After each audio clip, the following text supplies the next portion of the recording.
pero le damos gracias a Dios por este tiempo que estamos teniendo.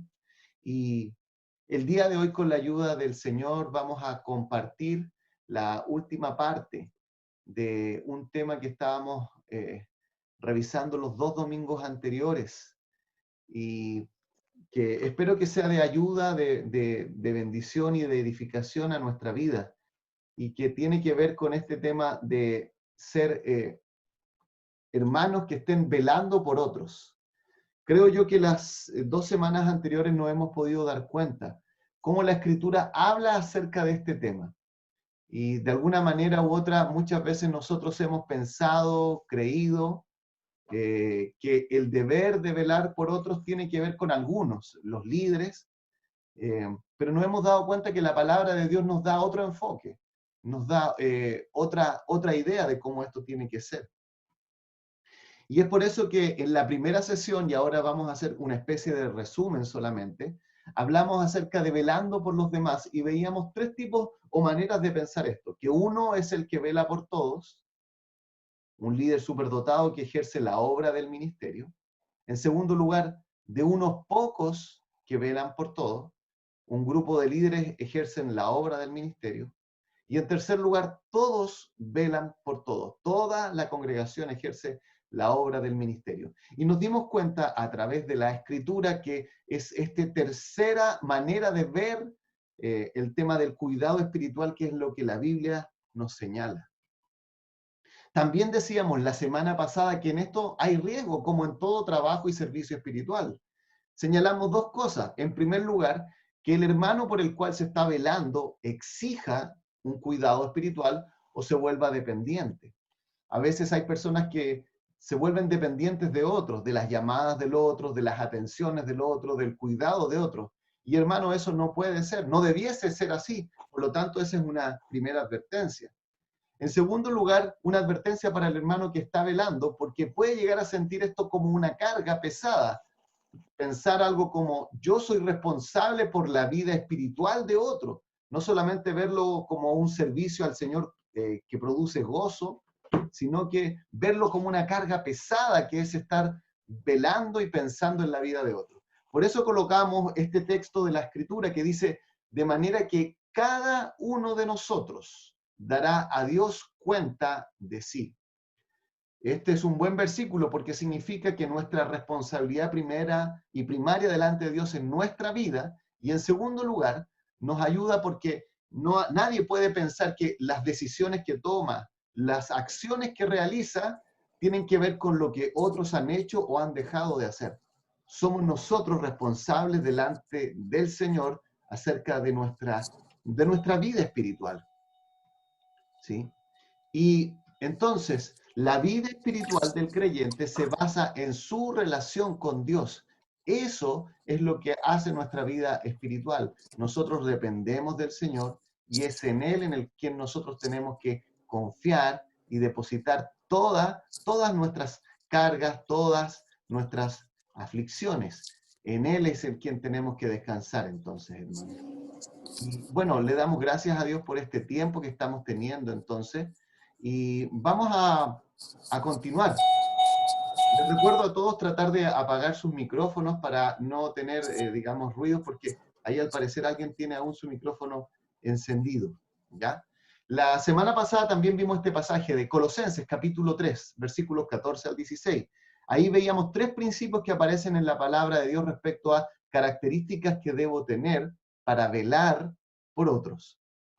Y bueno, queremos terminar esta serie de 3 enseñanzas. Yo no le llamaría predicaciones, sino que más bien enseñanzas de cómo puedo velar por otros. Y quiero mostrarles 2 cosas. En primer lugar, este fue un documento que compartimos con la iglesia por medio del WhatsApp hace un par de semanas atrás. Tiene que ver con 33 principios que aparecen en la Escritura con la frase unos a otros. Esa expresión unos a otros aparece en la Biblia una serie de veces. Y acá en este material que fue condensado por el hermano que a veces quizás alguno de ustedes puede conocer, Josh McDowell, aparecen en estas 33 cosas ideas que nos pueden ayudar a qué velar por los otros. habla, por ejemplo, y solamente mencionaremos alguna: amar, aceptarse, perdonarse los unos a los otros. Y esta que aparece acá en noveno lugar, enseñar y exhortarse los unos a los otros, fue precisamente lo que estudiamos la semana pasada en Colosenses 3:16. De hecho, podemos decir que la enseñanza bíblica no es algo que solamente lo hace un pastor o un grupo de líderes, sino que en ciertos aspectos todos nosotros somos llamados a enseñarnos y a exhortarnos los unos a los otros. Por lo tanto, si yo quiero pensar y decir, ¿cómo puedo velar por la vida espiritual de otros? Una de las cosas que le recomendaría es que repase este material, vaya revisando cada uno de los versículos, haga sus anotaciones. Si tiene esta inquietud de decir, bueno, quiero ver qué es lo que el Señor quiere que yo haga en mi relación con otros creyentes, repase eso, revise. Pero el día de hoy me gustaría que nos enfocáramos en esta segunda parte, que es lo que vamos a ver el día de hoy, que son preguntas para diagnosticar tu salud espiritual. Estas preguntas tienen el objetivo de primeramente velar por nosotros mismos, es decir, nosotros poder evaluar nuestra propia relación delante de Dios y decir, ¿cómo estoy delante del Señor? ¿Cómo está mi vida delante del Señor? Y si el día de mañana yo tengo la inquietud de comunicarme con un hermano, saber acerca de él, yo puedo también tomar como base estas mismas ideas que me pueden servir. Obviamente, hermano, es importante decir esto, todas estas cosas son orientaciones, no son cosas fijas, son ayudas, podríamos decirlo así, pero no son cosas fijas que necesitamos. Y este material donde aparecen 10 preguntas acerca de la vida espiritual fue, digamos, elaborado por este hermano que está acá, su nombre es Donald Whitney. Este hermano ha escrito una serie de libros donde uno de ellos lo compartimos con algunos de ustedes, se llama Orando la Biblia. Y déjenme hacer una detención acá. Si usted todavía no ha leído el libro, yo le animo a poder leerlo. Creo que le va a ayudar en su vida de oración. Creo que le va a ayudar a ser más profundo en su vida de oración. Creo que una lectura de un libro como esto nunca va a ser algo, digámoslo así, superficial, sino que le va a ayudar, ¿ya? Este hermano también escribió este libro que se llama Disciplinas para la vida cristiana. Y seguramente algunos de ustedes han visto algunos videos que hemos compartido, breves, para tratar de animarnos en esto y que de alguna u otra medida han sido sacados de este material. Bueno, este hermano que hizo estos dos libros que están acá a la izquierda, que están en español, también escribió un libro que hasta el momento no se ha traducido, pero que habla de estas 10 preguntas para diagnosticar nuestra vida espiritual, nuestra salud espiritual. Y como digo, la idea de hacer esta última enseñanza tiene un doble objetivo. En primer lugar, que eso nos sirva para evaluarnos a nosotros mismos, y en segundo lugar, que nos sirva para saber cómo ayudar a otras personas en su vida espiritual. Entonces, dicho eso, vamos a solamente el día de hoy, de estas 10 preguntas que él señala, explicar algunas cosas de la primera de ellas, que él la colocó con esta frase, como esta pregunta: ¿tienes sed de Dios? ¿Tienes sed de Dios? Y queridos hermanos, debiésemos todos nosotros hacernos esta pregunta. ¿Tengo yo, Manuel, en este momento en mi vida, sed de Dios? Es una pregunta importante y creo que nos lleva directamente, podríamos decir, a analizarnos cómo estamos en nuestra relación con Dios. Fíjense lo que dice la palabra de Dios en el Salmo 42. Como el ciervo anhela las corrientes de agua, así suspira por ti, oh Dios, el alma mía. Mi alma tiene sed de Dios, del Dios viviente. ¿Cuándo vendré y me presentaré delante de Dios? Es una pregunta increíble que termina este versículo 2 en este Salmo 42, donde en este caso fue escrito por los hijos de Coré, y ellos hablan y hacen una comparación, de tal manera que de la misma forma que un siervo está buscando siempre las corrientes de agua para saciar su sed física, de la misma manera estos hijos de Coré dicen que el alma suspira por Dios. Y es por eso que nosotros los cristianos tenemos que hacernos esta pregunta: ¿tienes sed de Dios? Quiero que piense inmediatamente que esta pregunta para una persona que no es creyente pareciera no tener sentido. Él ve a Dios como una idea, si cree en Dios lo ve como alguien cercano o lejano, pero nada más. Pero preguntarse a alguien, ¿tengo sed de Dios? Pareciera ser muy extraño, algo muy lejano, a menos que esa persona sea creyente. Por eso, podemos mencionar que existen tres clases de sed. Como vuelvo a mencionar, esto está basado en este libro que hizo el hermano Donald Whitney. Este material está tomado, digámoslo así, de él. Y este hermano señala que podríamos identificar tres clases de sed. En primer lugar, la sed del alma vacía. En segundo lugar, la sed del alma que está seca. Y en tercer lugar, la sed del alma que está satisfecha.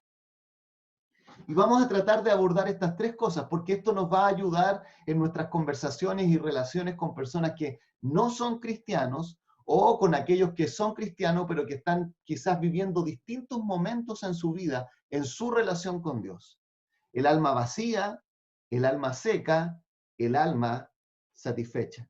Creo yo que indudablemente todos nosotros quisiéramos estar en esta tercera parte, tener esa sed que está siendo satisfecha por Dios, pero que va nuevamente a la fuente de agua viva, a tomar y ser saciado en el Señor. Veamos entonces en primer lugar esto de la sed del alma vacía. ¿A qué nos estamos refiriendo con esto? Y en este caso estamos hablando de un inconverso, de una persona que no conoce a Dios. Y una persona que no conoce a Dios es una alma que aún tiene sed, una sed de un alma vacía. Fíjense en este pasaje en Efesios 2:3, dice lo siguiente en la versión Reina Valera: entre los cuales también todos nosotros vivimos en otro tiempo en los deseos de nuestra carne, haciendo la voluntad de la carne y de los pensamientos, y éramos por naturaleza hijos de ira, lo mismo que los demás. Quiero que noten lo que está diciendo este versículo y se dé cuenta. Nos dice que todos nosotros, todos aquellos que el día de hoy somos cristianos, que estamos en Cristo, todos nosotros en otro tiempo vivíamos igual que cualquier otra persona. Es por eso que siempre al pensar en nosotros como cristianos tenemos que reconocer esto. Yo soy igual que cualquier otra persona sin Cristo. La diferencia entre él y yo es Cristo, no yo. Es Cristo el que hace la diferencia entre mi vida y la de un inconverso. Es Cristo el que hace la diferencia entre la manera en la cual yo enfrento los problemas y la cual los enfrenta alguien que es un inconverso. Pero acá no está diciendo que en ese tiempo, cuando vivíamos, estábamos viviendo en los deseos de nuestra carne. ¿Se da cuenta?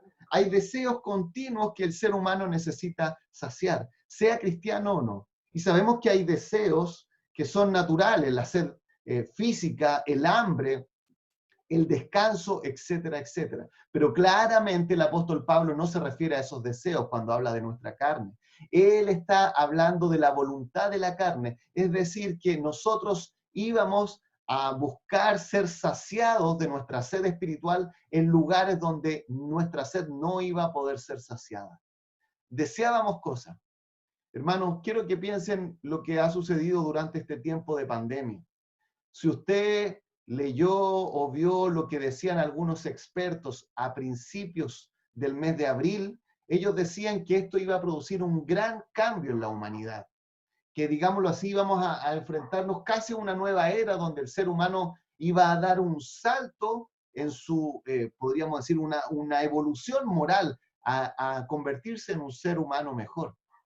Sin embargo, podemos darnos cuenta en nuestro país y también en otros que eso no ha sido, que esa es una manera de ver esto que en realidad no se ajusta a la realidad. Lo que nos hemos dado cuenta que ha sucedido en países, por ejemplo, como Inglaterra, que los jóvenes, cuando ya se ha producido el desconfinamiento, han ido en masa a bares y han encontrado a muchos jóvenes emborrachándose para tratar de olvidarse de este momento, viviendo, como dice la Biblia, los deseos de la carne. También hemos visto que muchos a lo mejor han actuado imprudentemente y en vez de preocuparse por otros que podrían ser más vulnerables en su estado de salud, ellos prefieren su propia libertad, cuidarse a sí mismos, hacer lo que ellos quieren en vez de velar por otros. Es por eso que nosotros como cristianos no pensamos que una pandemia va a lograr un salto evolutivo moral. No, no creemos eso. Lo único que nosotros pensamos y creemos y estamos seguros es que el único que puede hacer un cambio en la vida del ser humano es nuestro Señor, es Jesucristo. Es Él el que puede hacer que un muerto pase a la vida y que cambien estos deseos de la carne. Ahora, quiero que se fijen en esta frase que dijo un creyente, Agustín de Hipona, dijo, nos has hecho para ti mismo y nuestros corazones están inquietos hasta que encuentren su descanso en ti. Él está describiendo lo que está sucediendo en una persona que aún su alma está vacía, que no conoce a Dios. Esta persona puede tener bienes materiales, puede adquirir, digámoslo así, un estatus económico relativamente tranquilo, pero se da cuenta que hay algo en la vida que aún no funciona para él, que pareciera ser que cumplir solamente con tener cosas, con llenarnos de objetos, de rodearnos de una especie de seguridad, no satisface nuestra alma. Y lo que él señala es que nuestro corazón va a encontrar descanso solamente en nuestro Señor. Y yo estoy seguro que si en este momento diéramos la oportunidad para que alguno de ustedes contara su testimonio, confirmaría esto, que antes muchos de nosotros de ser cristianos teníamos una sed porque nos sentíamos vacíos, que nuestra vida parecía no tener un sentido claro ni un propósito. Sabíamos que teníamos que hacer cosas, pero no entendíamos por qué ese era el sentido de la vida. Y bueno, digamos entonces, para continuar, el segundo tipo de sed. La primera era la sed de alguien que no conoce al Señor, la sed de un alma vacía. Y en segundo lugar podemos hablar de la sed del alma seca. Un creyente en este lugar. Estamos hablando de alguien que es un creyente, pero que por diversos motivos está debilitado. Y déjame preguntarte a ti. Yo sé que muchos de nosotros acá llevamos un tiempo en nuestra vida espiritual. Cuando llegamos por primera vez a Cristo y vimos la manera en la cual Él llenaba nuestras vidas, cómo producía nuestra vida gozo, paz, le da sentido a nuestra existencia de vida, nuestro mundo fue cambiado completamente. Pero todos debemos reconocer que en nuestra vida hemos pasado por momentos buenos y también momentos difíciles. Y que en esos momentos difíciles nos hemos sentido, como dice acá, debilitados. Nos hemos sentido debilitados. Jesús dijo lo siguiente, le respondió, todo el que beba de esta agua volverá a tener sed, pero el que beba del agua que yo le daré no tendrá sed jamás, sino que el agua que yo le daré se convertirá en él en una fuente de agua que brota para vida eterna. Ahora, quiero que piense un poco en este versículo y preguntemos qué es lo que está tratando de decir el Señor acá. Porque alguien podría pensar en esta frase que está acá, que dice, no tendrá sed jamás. Y preguntarnos, ¿qué es lo que quiso decir el Señor con esto? No tendrá sed jamás. ¿Acaso no es verdad que nosotros, aún siendo cristianos, en muchas veces, por diversos motivos, nos hemos sentido debilitados? ¿Acaso está diciendo el Señor que una vez que uno se convierte jamás va a tener un problema, jamás va a dejar de perder el gozo y la paz en Cristo, y que de ahí en adelante siempre, vez tras vez, va a ser una vida llena, rebosante y sin adversidad? Creo que todos nosotros tenemos que reconocer que si bien hemos conocido a Cristo muchas veces por diversos motivos, hemos pasado por momentos en los cuales nos sentimos que estamos secos espirituales. Y es más, querido hermano, puede ser que en este mismo momento, mientras estamos compartiendo, alguno de nosotros o más de uno pueda sentirse seco espiritualmente, que pareciera que no está bien. Pero ¿qué está diciendo el Señor entonces con esta frase? No tendrás sed jamás. Y otro pastor, que está acá también una imagen de él, señaló esta frase que creo que nos ayuda a entender esto. Dios no satisface nuestra sed espiritual de una vez para siempre, sino que nos hace ir a Él continuamente. Lo que el Señor de alguna manera está diciendo es que nosotros ya no debemos tener sed nunca más porque sabemos dónde podemos ir, beber y ser satisfechos. Por eso es que esta agua que Él nos dará se convertirá en una fuente de agua. Dicho de otra manera, nosotros no solamente encontramos un pozo que tiene un poco de agua, nosotros encontramos la fuente de agua donde siempre podemos ir y saciar nuestra sed, donde siempre podemos ir al Señor y saciar nuestra sed. De tal manera que es cierto que muchas veces como cristianos podemos sentirnos como creyentes debilitados por diversos motivos. Y esto va a ser, como digo, muy importante para nuestra propia vida, pero también cuando tratamos de ayudar a otros hermanos en la fe. Y pensemos, ¿por qué muchas veces como cristianos podemos sentirnos secos espiritualmente? ¿Qué puede suceder de que alguien que conoció a Cristo en alguna oportunidad, que entendió el Evangelio, que, digámoslo así, su vida fue trastocada completamente? El Señor lo que hace es colocar todo nuestro mundo, podríamos decir, patas para arriba, lo cambia todo, todas las cosas son vistas nuevas. Pero aún así, ¿por qué podemos sentirnos secos? Y podemos mencionar algunas cosas como lo siguiente, que nos pueden ayudar a entender acerca de lo que puede suceder en nuestro corazón. En primer lugar, podemos muchas veces beber aguas que son desecantes. Y cuando usamos esa palabra desecante, nos referimos a agua que pareciera que sacia nuestra sed, pero que al final produce más sed. Y por ejemplo, podremos hablar acá del agua salada. Seguramente usted habrá visto alguna vez alguna de estas películas en las cuales algunas personas están en una embarcación muchos días sin beber agua y en la desesperación lo que tratan de hacer es tomar agua de mar, lo que produce mayor sed.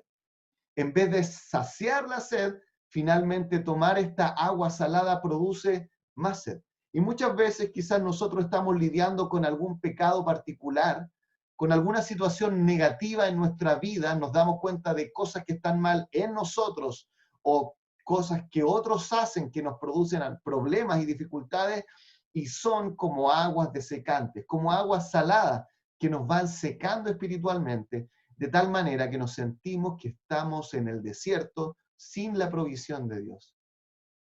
Pero en segundo lugar, también podemos sentir en muchas circunstancias de nuestra vida que pareciera que nuestro Dios está lejos, que pareciera que de alguna manera el Señor está lejos. Usted se recuerda seguramente lo que el Señor Jesucristo dijo cuando estaba ahí en la cruz del Calvario. Dios mío, ¿por qué me has desamparado? En ese momento el Señor Jesucristo sintió lo que era la lejanía del Padre.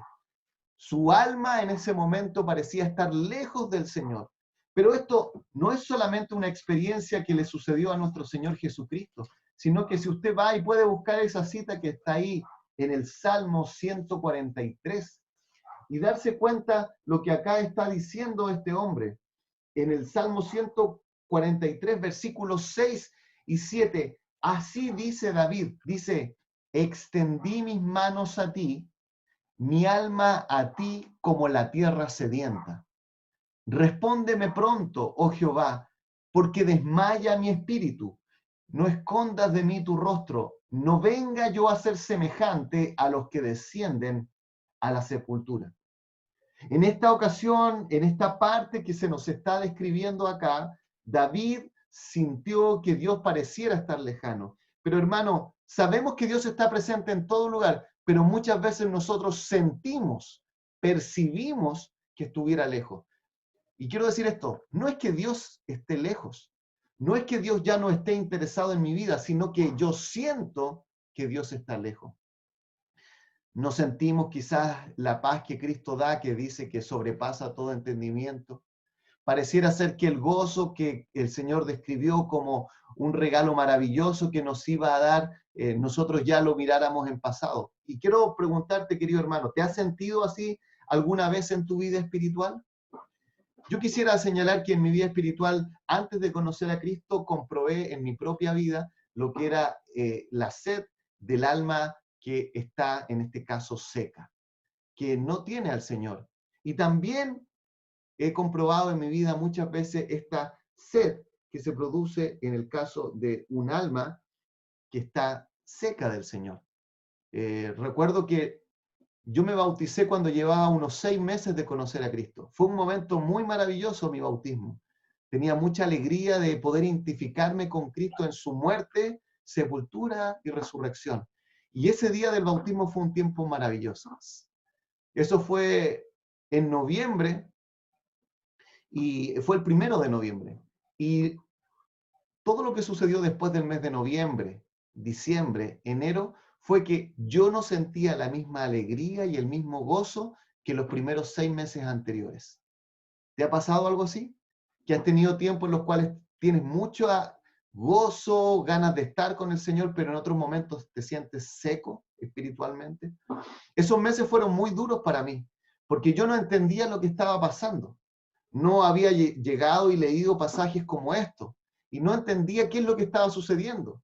De alguna manera me empecé a sentir culpable por no tener gozo, y empecé a examinarme y decir, ¿será que estoy pecando? ¿Será que Dios se alejó de mí? ¿Será que Dios ya no quiere estar conmigo y por eso me siento seco espiritualmente?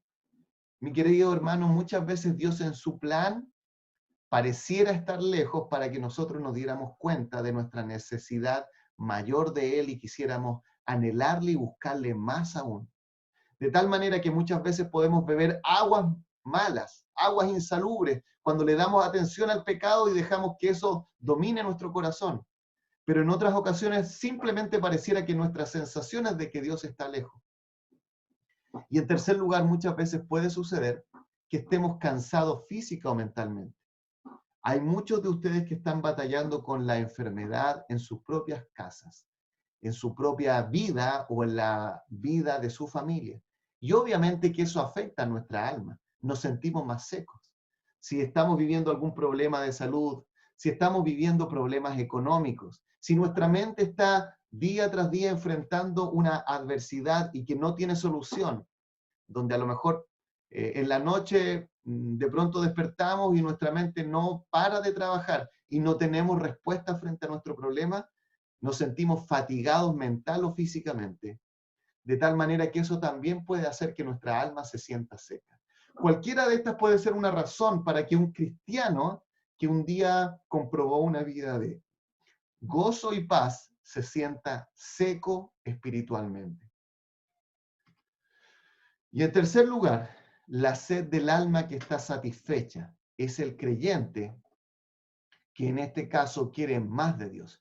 Yo pienso que cada uno de nosotros se podría identificar con esto. Quisiéramos estar así, sentirnos que queremos más del Señor en nuestra vida, que Él llene más nuestra vida, que Él dirija de mejor manera nuestros pensamientos y todo nuestro ser. Y al respecto podemos decir esto. Fíjense lo que dice el Salmo 34:8. Me gusta cómo comienza con estos dos verbos. Dice gustar y luego dice ver. ¿Y sabe por qué me gustan esto? Porque el gusto es uno de los sentidos que nosotros tenemos. Y la vista es otro de los sentidos que tenemos. E increíblemente, lo que está diciendo el salmista acá, él está aplicando dos de nuestros sentidos que nosotros utilizamos para disfrutar una comida sabrosa o para ver un hermoso paisaje, la está aplicando para nuestra vida espiritual. Está hablando de nuestros sentidos como capacidades que nos dan para poder conocer de mejor manera a Dios. Y Él nos está diciendo esto en el versículo 8, entonces, gustad y ved que es bueno Jehová. Eso es lo que está diciendo David. Y lo que Él nos está diciendo de alguna manera es que yo puedo comprobar en mi vida, no solamente saberlo a nivel intelectual, no solamente se trata de que yo algo razoné y entendí conceptualmente, sino que yo puedo gustar y yo puedo ver en mi vida que bueno es Jehová. Dichoso el hombre que confía en él. Y creo yo que todos nosotros quisiéramos tener este tipo de sed, esa alma que quiere más de Dios y quiere gustar más de Dios, quiere ver más de Dios en su propio caminar. Quiere en su vida comprobar la buena voluntad de Dios que es agradable y perfecta. Mi amado hermano, esto fue lo que dijo este hermano, Tomás Shepard, que fue el fundador de la Universidad de Harvard. Quizás muchos de ustedes saben que las universidades más tradicionales en Estados Unidos fueron fundadas por verdaderos y genuinos creyentes que amaban al Señor y que su objetivo de hacer estos estudios universitarios era dedicar toda la mente para conocer nuestro mundo y colocarle a Dios en el centro, dar gloria a Dios por medio del estudio de todo este mundo que Él ha creado. Y Él dijo lo siguiente, hay un círculo infinito en la verdadera gracia.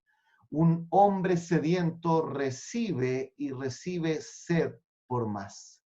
Un círculo infinito, algo que no tiene nunca un fin, es decir, que siempre va a Dios, esta fuente inagotable para nuestra alma, para encontrar saciedad.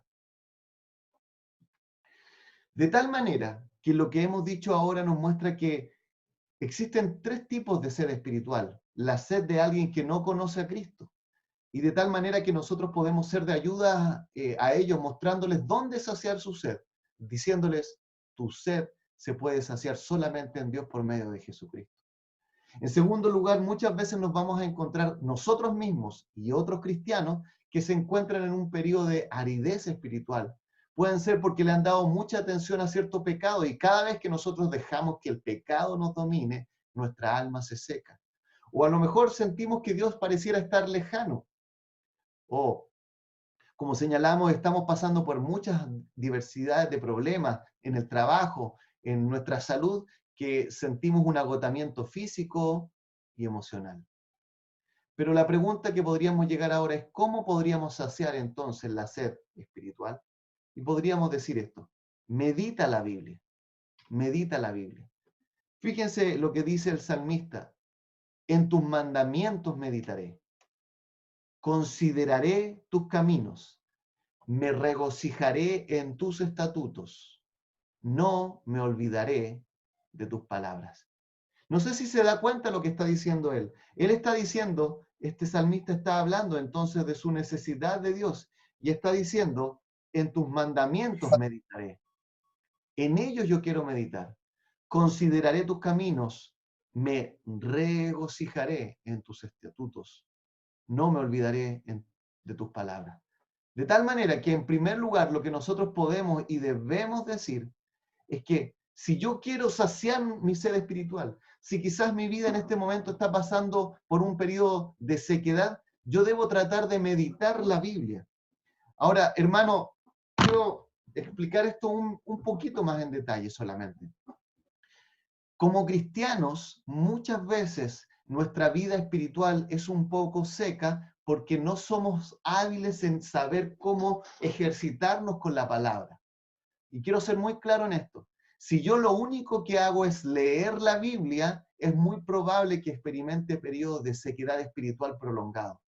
No solo debo leer la Biblia, debo meditar la Biblia, es decir, masticarla, estar ahí en ella fijo y en ella saciar mi corazón. No solamente leer una porción, sino que extraer de ella todos los nutrientes de la palabra de Dios. George Mueller, un famoso hermano que ministró en Inglaterra y que sirvió al Señor de una manera increíble, dijo lo siguiente: la mera lectura de la palabra de Dios puede transformarse en información que solo pasa a través de nuestras mentes, tal como el agua pasa por una cañería. Digámoslo así, yo puedo leer 3 capítulos de la Biblia y a lo mejor termino y no me va a quedar nada de lo que leí. Por eso necesito leerla y necesito meditarla, extraer de ella todas las verdades de la palabra de Dios. Y no solamente eso, sino que además puedo orar la Biblia. Y aconteció que estando Jesús orando en cierto lugar, cuando terminó, le dijo a uno de sus discípulos, Señor, enséñanos a orar, así como Juan enseñó también a sus discípulos. ¿Sabe qué es increíble? Los discípulos del Señor todos eran judíos. Todos ellos habían aprendido a orar desde que eran pequeños. En sus hogares como judíos eran habituados a leer las escrituras y a orar, a memorizar la palabra. Pero cuando estuvieron con el Señor, ellos le dijeron, Señor, enséñanos a orar. Queremos profundizar nuestra vida de oración. Y es lo mismo que tenemos que hacer nosotros, poder orar de mejor manera para que así nuestra sed sea saciada. De tal manera, y hemos entrado en esta parte práctica, que si queremos ayudar a otros, tenemos que saber que pueden ser personas que no sean creyentes y necesitan saciar su sed en Cristo, pero que si son cristianos pueden estar en distintos momentos en su vida espiritual, igual que nosotros. Y independientemente en el estado espiritual en el cual ellos se encuentren, sabemos que el Señor es suficiente para saciar su sed. Para finalizar, hermanos, y no está puesto acá, no está proyectado, quiero pedirles que usted me acompañe al libro de Gálatas, en el capítulo 6. Que me acompañe al libro de Gálatas en el capítulo 6. Y dice así en el versículo 1 en adelante. Gálatas capítulo 6. Luego de que Pablo terminó de hablar de las obras de la carne y el fruto del Espíritu, dice lo siguiente, versículo 1.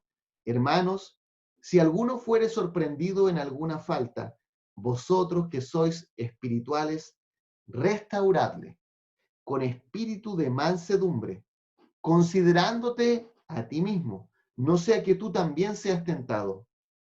Sobrellevad los unos las cargas de los otros y cumplid así la ley de Cristo. Porque el que se cree ser algo, no siendo nada, a sí mismo se engaña. Así que cada uno someta a prueba su propia obra, y entonces tendrá motivo de gloriarse solo respecto de sí mismo y no en otro. Porque cada uno llevará su propia carga.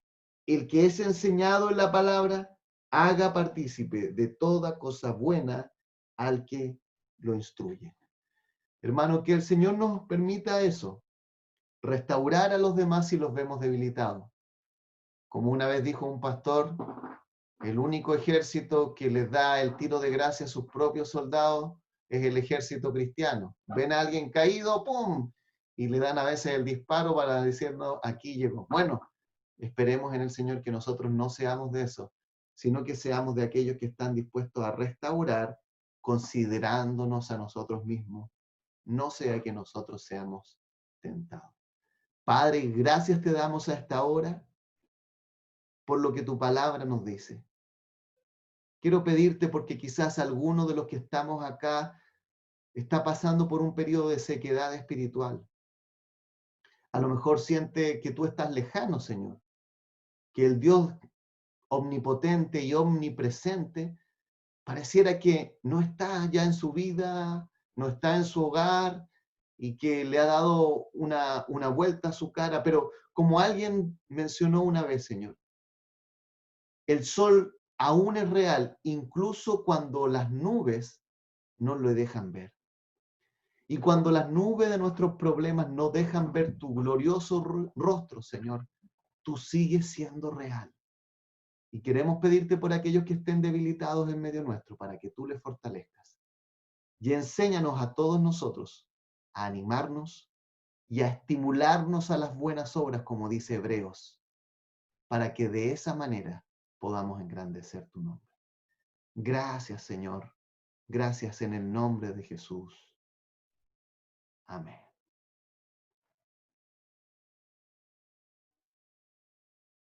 Amén.